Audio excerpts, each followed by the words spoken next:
cha Isaya kipindi cha 51 shairi ya 11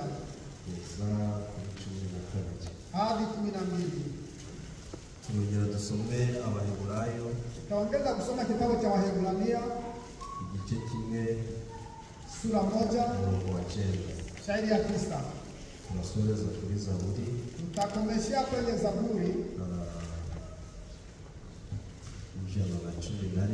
111 shairi ya 8. Aliyepata kitabu cha Isaya anaweza kusoma kwa jina la Yesu Kristo. Amen. Nuko abe Uwiteka yacunguye bazagaruka bajye i Siyoni baririmba umunezero uhoraho uzaba ku mitwe yabo, bazagira umunezero n'ibyishimo, umubabaro no gusuhuza umutima bizahunga umuhasha. Njye ubwanjye ninjye ubahumuriza. Uri muntu ki yewe utinya umuntu kandi azapfa, ugatinya umwana w'umuntu azahindurwa nk'ubwatsi. Amen. Waebrania sura 1 ya 10.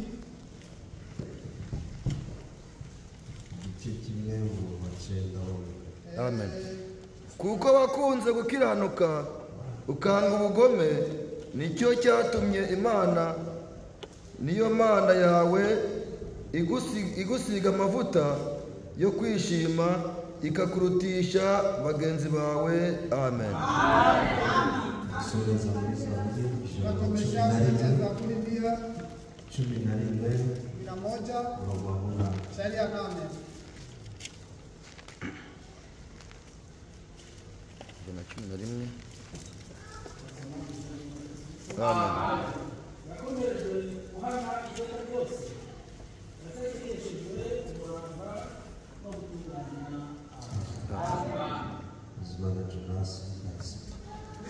Jonas ataongoza ombi.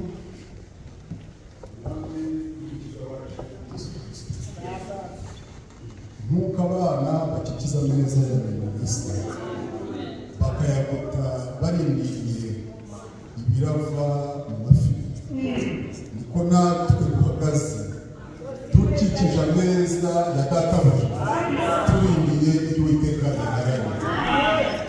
Tugaburire Imana ibiryo byawe bifite vitamini, uwabiriyeho bwaki iragira, uwabiriyeho udahindutse arahindura, uwabiriyeho ucitse intege ahabwa imbaraga, uwabiriyeho utishimye arishimye, uwabiriyeho umutima arishimye, uwaje gutera agafite agahinda ataha kare.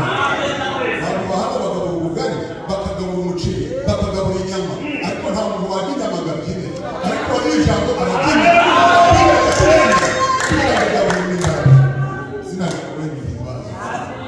Uri umutetsi rero w'umuhanga, kuko ibidutunga hano ni ibimaze gupfa.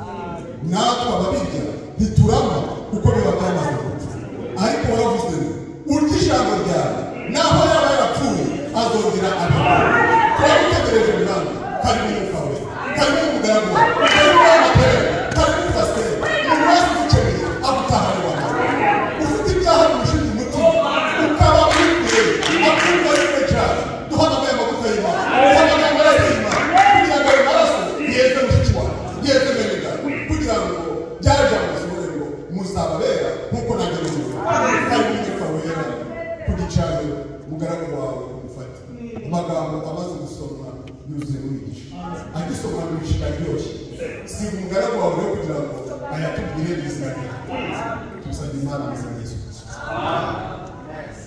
Twicaye Kabagema dusomere Zaburi ya 4 Kabagema atadusomea Zaburi ya umurongo wa 8 wonyine. shairi ya 8 aya pekee.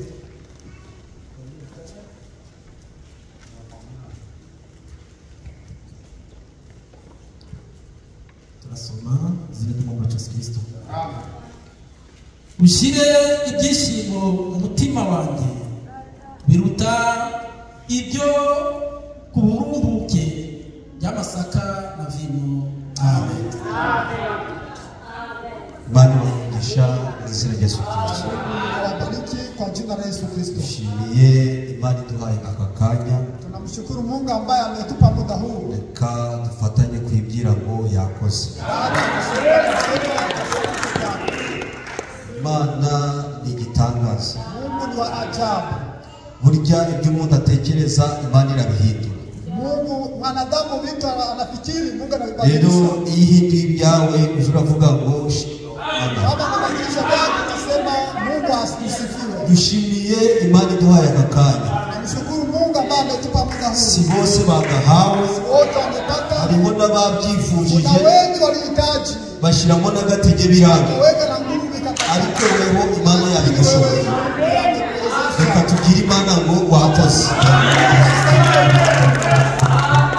Imana yacu niyo gushimwa, Mungu wetu ni wa kusifiwa. Imana yacu ihabwa icyubahiro. Mungu wetu apewe sifa. Reka tuvuge nka Dawudi tuti Wache tuseme kama David eti. nimushime Imana nyamana, Ni Mungu wa kweli. kuko imbabazi zayo zihoraho iteka ryose. Burya imbabazi z'Imana zihoraho iteka Fadhili ryose. za Mungu zadumu milele. Iduhaye uyu munsi irakarama. Uyu munsi ufate nkaho kurutira iyindi minsi wabaye. Kama zaidi ya siku ambazo zote. Reka nkubwire mwene data na mushiki wacu ngo umunsi w'amateraniro uje wumva ko burya uruta iyindi minsi. Zaidi ya siku zingine. Dawudi yari afite ubutunzi bwinshi, Alikuwa na mali mingi. afite byose, Alikuwa na mambo mengi. ariko icyamunezezaga ni kimwe, nuko yamenyaga ko isaha ye yo kujya ku rusengero igeze. Mwene data na mushiki wacu nawe ndamusabira ngo ibyishimo byawe bije niba ko isaha y'Imana igeze. Imana ihabwa icyubahiro mu izina rya Yesu. Mungu apewe sifa kwa jina la Yesu. Udashimye Imana washima nde? Kama washukuru Mungu utashukuru. Udashimye umuremyi wawe washima nde? Udashimye Imana igutabara ibibazo byaje washima nde? Udashimye Imana igukiza umurwayi wawe washima nde? Udashimye Imana ikurengera mu bibazo wowe washima nde? Reka tuje dushima Imana yacu. Imana cyangwa icyubahiro mu izina rya Yesu Kristo. Kwa jina la Yesu Kristo. Ntabwo ndabatinza njyewe, Sitawachelewesha. ntabwo menyereye kubatinza, Mimi sizoee kuwachelewesha. kuko amagambo y'Imana Maana maneno ya Mungu. burya tuba twaje muri revision, Mambo ya kurudia tuba mambo. twaje muri repetition, Kurudia kwa mambo yote kandi yaliyopita. burya repetition iroroha. Mambo yote ambayo yalipitika. Repetition ntabwo ivuna. Mambo yalipitika. Ibyo nzanye ni bya bindi byo ku cyumweru, nta kugira ngo utekereza ngo nzanye ibishasha. Nta bishasha nzanye, ahubwo ndavuga nka Pawulo ngo uzaza akabwiriza ibinyuranye n'ibyayo, naho yaba ari marayika uvuye mu ijuru. Imana cyangwa icyubahiro mu izina rya Yesu Kristo.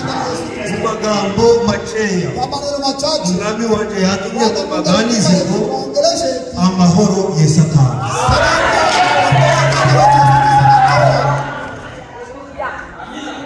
Amahoro ya Satani, amahoro aturuka ku Mana. Bambwiye ngo muri makeya bari ngo baganize, ahasigaye buri muntu yumve ko afite ayo mahoro, kandi n'urumva utayagira azaze tumusengere bari bariya. Ariko abateranye muri uyu mugoroba mwese bifurije ayo mahoro. Imana ihabwa icyubahiro mu izina rya Yesu Kristo. Amahoro ava ku Mana.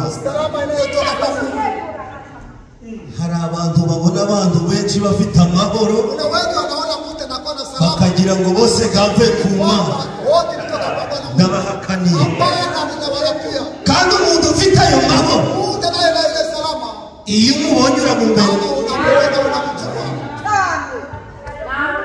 Kamanze mbabwira aka kantu, muje muha agaciro iyo twaje guterana. Burya iyo twaje guterana ntabwo Imana ije mu byayo, yayirekaga ibyayo ikaza mu materaniro. Ntabwo mwari mubizi, iyo amasaha y'amateraniro ageze Imana ireka ibyayo ikaza mu materaniro. Uravuga ngo none se ko duterana n'abandi bateranye, abafite icyo gitekerezo reka mbabwire ngo Wacha niwaambie eti dufate wa muririmbyi watubwiye ngo kama tena mwimbaji imana si umuntu byose irabireba dorora kibani ze guterana acha kumekuya kusanyika isange iri mu majoro kutana huko na ndani ya maombolezo isange wigunje kutana uko kwigunje kwawe unakuja pale urukwereka abafurere ngo nyamahoro ntayo kwamba mimi sina wewe hauna salama abigunje abageze imbere z'Imana bumva bareba ko Imana yaje kandi Imana yaje mu materaniro kama Mungu anataka na makusanyiko ntabwo yicara nkatwe hawezi kuketi kama wewe ifata umurimo w'ubudiyakoni kama kazi ya shemasi iratambagira ariko mwafashe kumva aya magambo iyo Imana ije mu materaniro ntabwo yicara kugira atambagira ihera hano ikareba mu mutima wa furere ikavuga ngo uyu ndi kubona afite ibyishimo ikamwongera iyindi ikimuka itajya hano ikabona afite ibyishimo ikimuka itajya mu yindi reka ikugereho isange ntabwo ifite Imana iravuga ngo nta n'ibindi ndamuhereza ikagusimbuka ikajya hano na kurudi na kwenda nafasi nyingine nuko Imana ikora bila Mungu anapenda ntabwo ubutunzi bw'Imana ipfa kubunyanyagiza wala Mungu aisambaze pamoja ntabwo Imana ipfa kunyanyagiza ubutunzi Mungu bwawe asambaze mali yake kwa bure burya amahoro bali salama ni mali amahoro salama kugira amahoro gavuye ataraga ni ubutunzi bukomeye ayo mahoro arimo amoko abiri ayo mahoro aratandukanye arimo imigabane ibiri ana sehemu mbili reka mbabwire iyo moja migabane ni kwambia ile sehemu hari abagira amahoro kuna wengi wanakuwa bibiri iratubwiye ngo hari abagira amahoro ari yuko amasaka ageze kama wasana vitu vinakimbia hari abagira amahoro ari yuko bafite za vino kama wanakuwa na mavino mwabyumvise uko amahoro atandukanye salama ni tofauti hari abagira amahoro kubera bafite amafaranga wanakuwa na pesa hari abagira amahoro kuko bafite amamodoka meza wanakuwa na magari hari abagira amahoro kuko bafite amazu gakomeye wanakuwa na majumba mazito ariko hari andi mahoro lakini kuna salama nyingine bibiliya yanjye iravuze ngo ayo mahoro Imana yayihaye abo yacunguye abacunguwe n'Imana baje muri aya materaniro nanjye umugore wa bitwije Imana ihabwa icyubahiro Mungu apewe mu sifa izina rya Yesu kwa jina la Yesu Kristo hari abagira ikibazo bakavuga wana ngo shida wanasema eti ni kuki abantu bibagerageza wale watu wanajaribiwa kuki abana b'Imana bagerageza ndani watoto wa Mungu wanajaribiwa n'abatari b'Imana bakagerageza wengi hawana reka nkubwire ngo nta bigerageza Imana nta kazi hakuna jaribu ambayo Mungu hana kazi nta bigerageza Imana nta kazi hakuna majaribu hakuna kazi kubera mu bigeragezo niho Imana yamama mu bigeragezo mu kigeragezo gikomeye wagize niho Imana yamama reka nkubwire ngo mu kigeragezo cyawe niho Imana izamama dufite abafurere bageze mu kibazo ariko bakigeramo bafite ibyo byishimo byaturutse mu ijuru maze bakigezemo Imana iramamara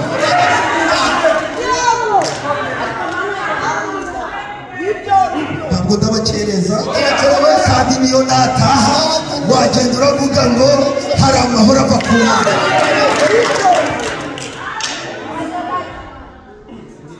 ayo mahoro atandukanye ile nayo salama tofauti na ya hapa ariko ayo mahoro lakini ile salama ku bacunguwe n'ab'Imana yatoranyije agera mu bibazo agera mu byiza aguma muri ayo mahoro ariko ayo mahoro yageze kuri Mariya na Marita icyo ikibazo cyageze kuri Mariya na Marita ariko kibasanga muri ayo mahoro cyabasanze muri ayo mahoro maze Mariya na Marita bakababwira ngo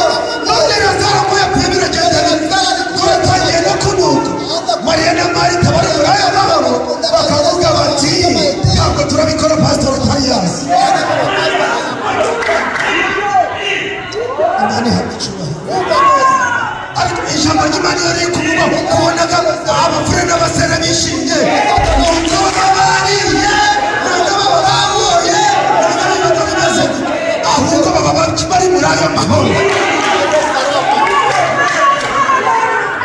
Umuntu wese uri muri ayo mahoro ijambo ry'Imana riravuga maze ukabona afite ibyishimo atari yuko namuhaye inyama atari yuko namuhaye akandi gasoke ahubwo atuye muri ayo mahoro.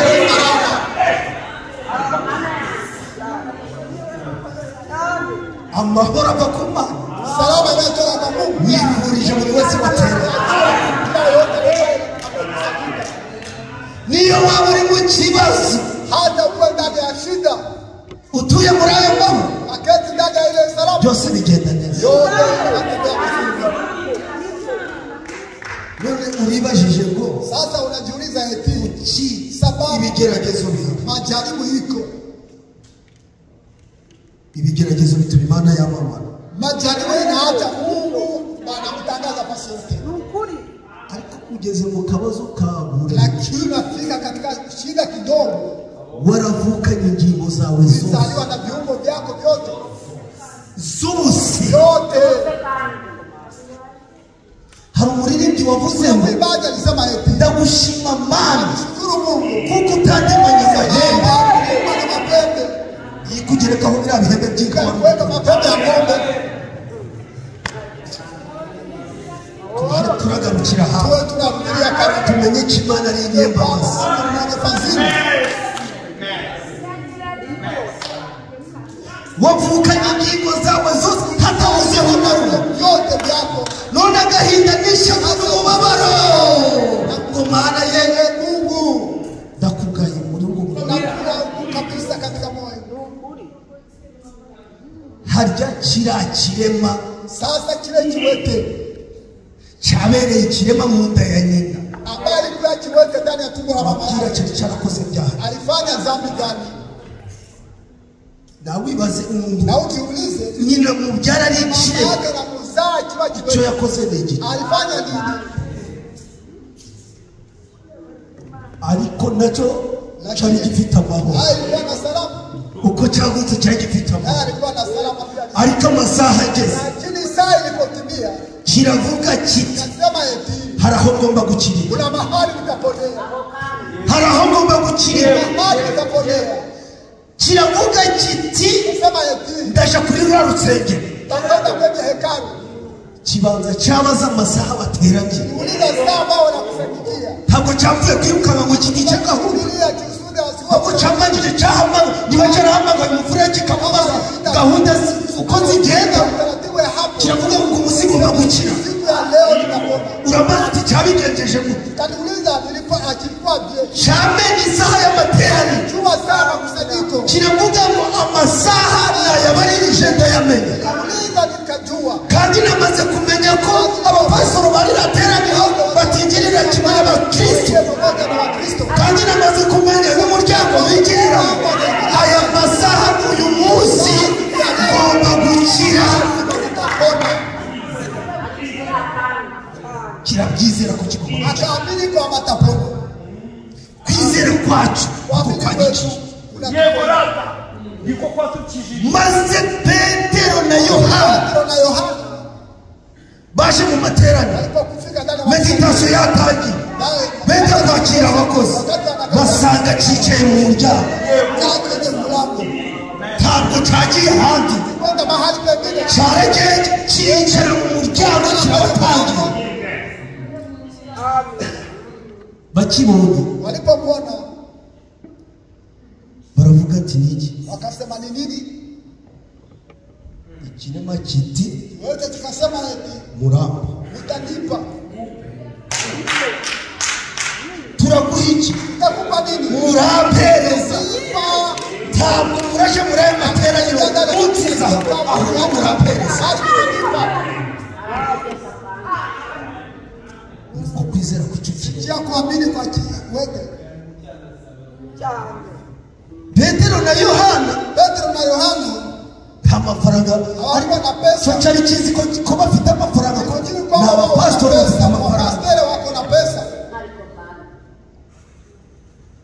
rero Sasa burya mu rugendo ndani ya safari muteka uzagenda mutaziranye, msikwende kama hamjulikani. ntimuzaje Kansas Siende Kansas kabaje murashe muteka uzafata urugendo muri Kansas mutaziranye kama hamjulikani.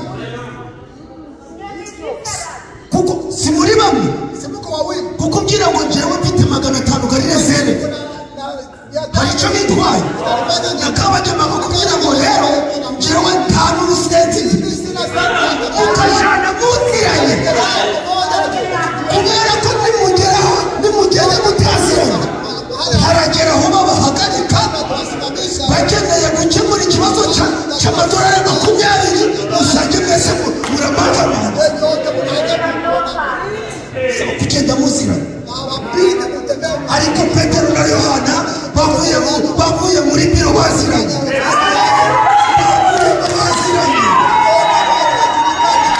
maze ikirema kiravuga kiti ntabwo muratambuka mutamba.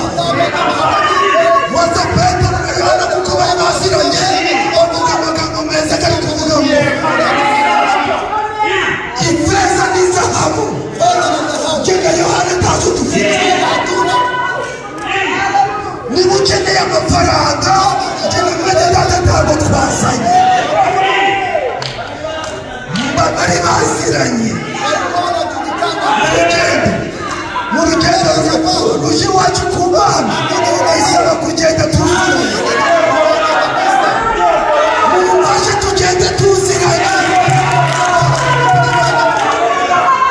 Niba hari ikibazo kitagendeka tugikemure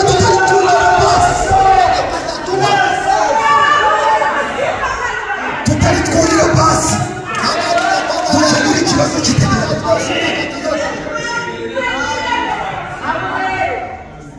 mwe mushiki wa utari wurira basi mumanze mukemura ikibazo kitagendeka. ntabwo turakikemura tugeze indiya tugikemura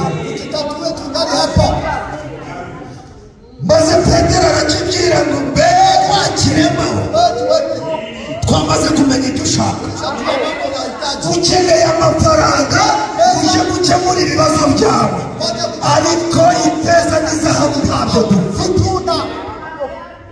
maze Petero avuga ijambo ryiza aravuga ngo ibyo byose ntabyo dufite.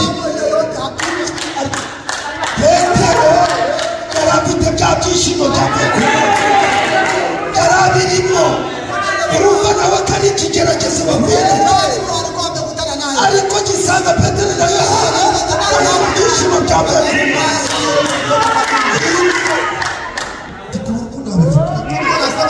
Iyo ikigeragezo cyiza ntabwo ureba iby'icyo kigeragezo, ahubwo ureba amahoro kari hakurya.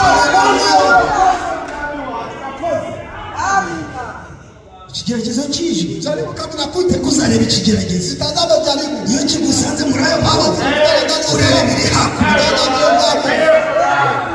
ariko muzi ko tubacanye muri aho kwasatura kana meshakira mbere abagabo bazima bakavuga ngo nahimana itatu icyo jambo cyatewe n'iki ntabwo bareba ku muriro barebaga amahoro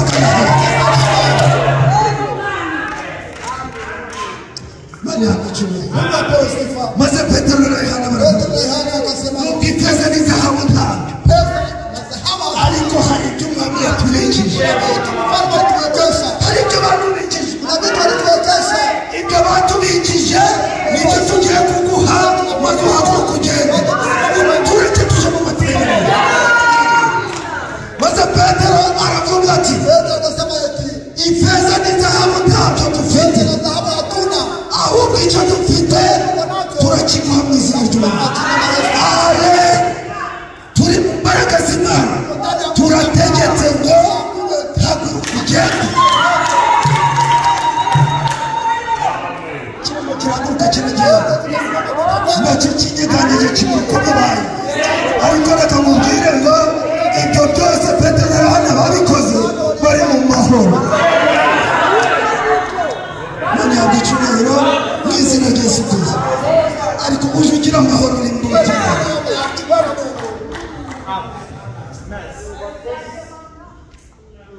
Haleluya. Mani habwa icyubahiro Mungu apewe sifa. mu izina rya Yesu Kwa jina la Yesu Kristo.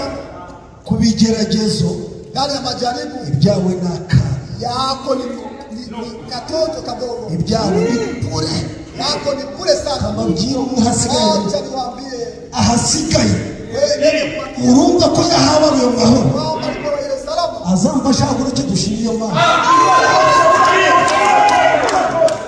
nahumva ntabwo azaza tumusenge iyagahaye abandi nawe ugomba kuyamuhereza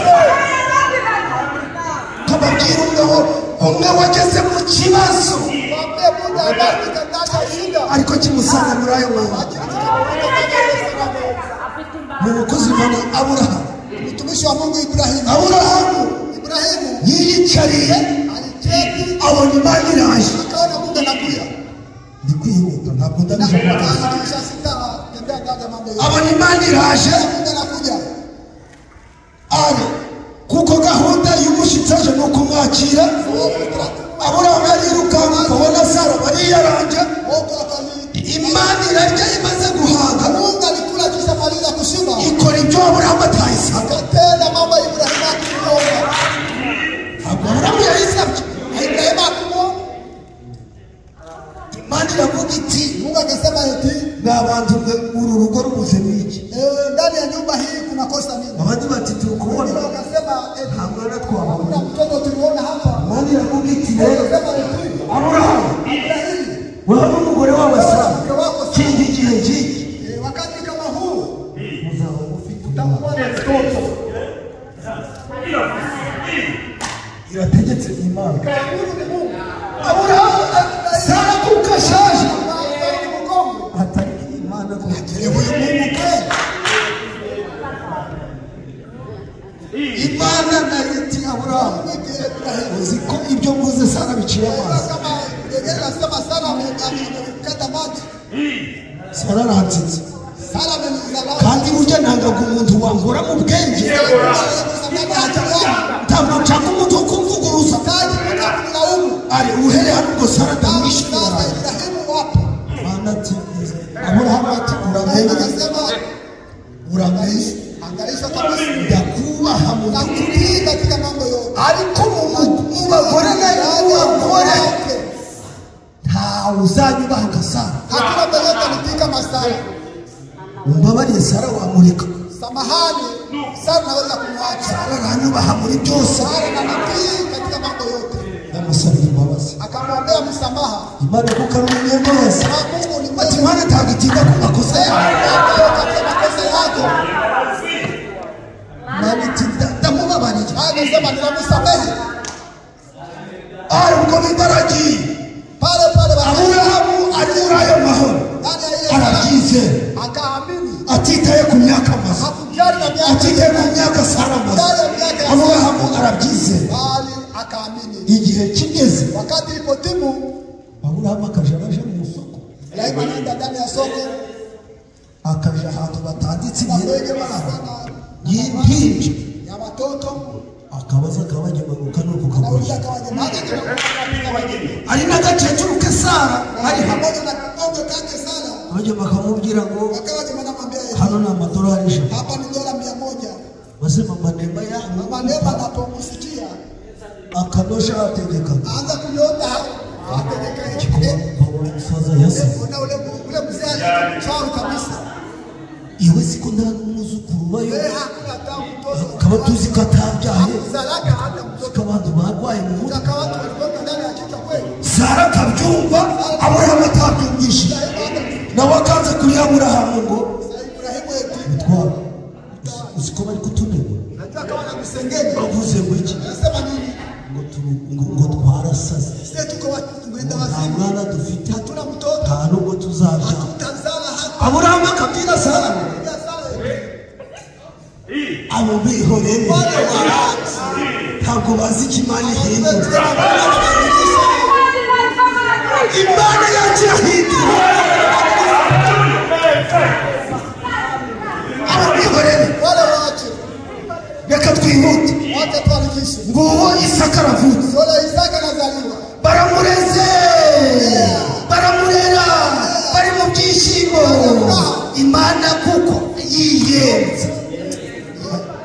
yiyenza irongera iraza ibwira Aburahamu ngo Isaka rero ndamukeneye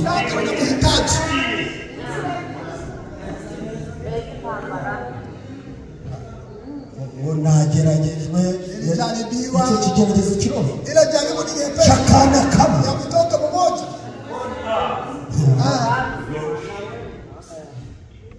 Isaka ndamukeneye ngo uje kumutambira wende kumutoa kwa zabihu.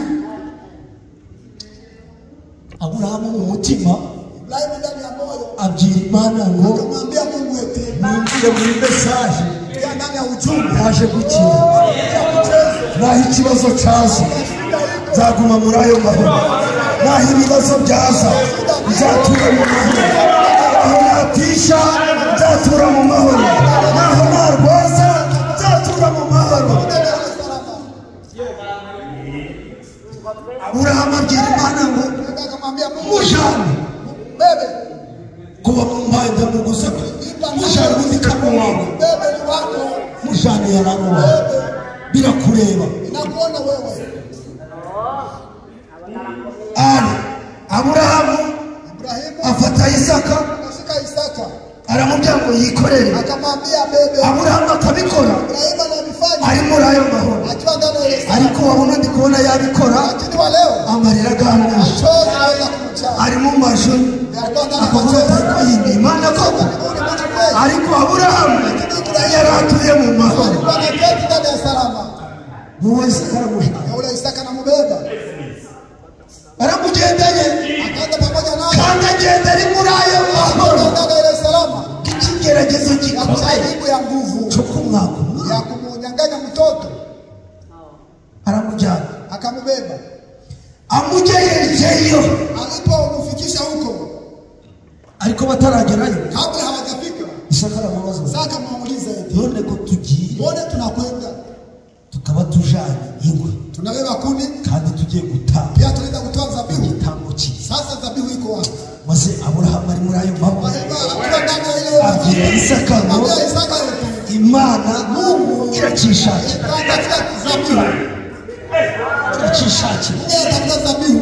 weho ikorere Wewe gutwigenda kuni twende. Imana irakishakira Wewe tafuta dhabihu. ariko ayo mahoro ni meza Ile salama ni kwetu ni nzuri sana. Biblia yanje yabwiye ngo Yangu inaambia abacunguwe n'Uwiteka wanakuwa na Mungu. ngo bazagera ku musozi Watafika Siyoni kwenye mlima Sayuni baririmba wakiimba kandi ngo kugubwa neza kwa salama n'amahoro bizaba ku mutwe wabo iteka ryose hata milele. ngo gusuhuza umutima Kusikia no gucika intege na kuzofika kibizabageraho ukundi kufikia hata kama hari igihugu tuzatura maisha ambayo tutakaa ndani hari igihugu kirimo tutakaa ndani ibyiza bitaraba mazuri ambayo haijawahi kuwa. maze Aburahamu agejeje Isaka Ibrahimu alipomfikisha Isaka huko Imana mubyenga aje gutambira Mungu alimwambia afata Isaka aramuboha akamshika akira neza igicaniro akatengeneza dhabihu. Imana ibona ko Aburahamu yamaramaje Alitosha mzaa ko yaje muri mesaje ntamuza ko nta kigeragezo kizamugusha akamangusha maze hapo Isaka araryama Isaka akalala. maze Aburahamu ari muri ayo mahoro maze afata inkota amaze aravuga ati ubwo ari umwami wabintegetse kandi akaba ariyo yamumpaye akabishatse kumwigarurira akamutambira igitabo Aburahamu ageze ngasokote Isaka Imana iti hafi Mungu anasema hapana. Imana ireba ibiri mu mutima Mungu anatazama vyenye kwa ndani Imana yako. ireba ibiri mu mutima wawe ntabwo Imana ikorera hanze ahubwo Imana ikorera mu mutima hari igihugu turi guharanira icyo gihugu rero tuzagituramo turi mu mahoro mwabyumvise tuzagituramo turi mu mahoro none nta bibazo bibaye hano Kama hakuna shida ambazo zinakuwa hapa, ko buri wese yakumva twaba mu kila mahoro wale yote anasikia tunakwenda kwa ndani ya tubaye mu mahoro gusa twese ndani ya salama sote. n'abisi tukaba mu mahoro nta bigeragezo biri hano. None kiriya gihugu twazaje kukimaramo iki? Twazaje kukimaramo ikira, ahubwo hari igihugu tuzaturamo gitandukanye n'aha. Icyo gihugu nta bibazo bibayo, icyo gihugu nta kurwara kubayo, icyo gihugu nta mapurizo gabayo, icyo gihugu nta bukene bubayo, icyo gihugu nta ngorane zibayo. Tuzatura mu mahoro. Bibiliya yanjye yavuze ngo tuzagituramo mu mahoro kugeza iteka ryose.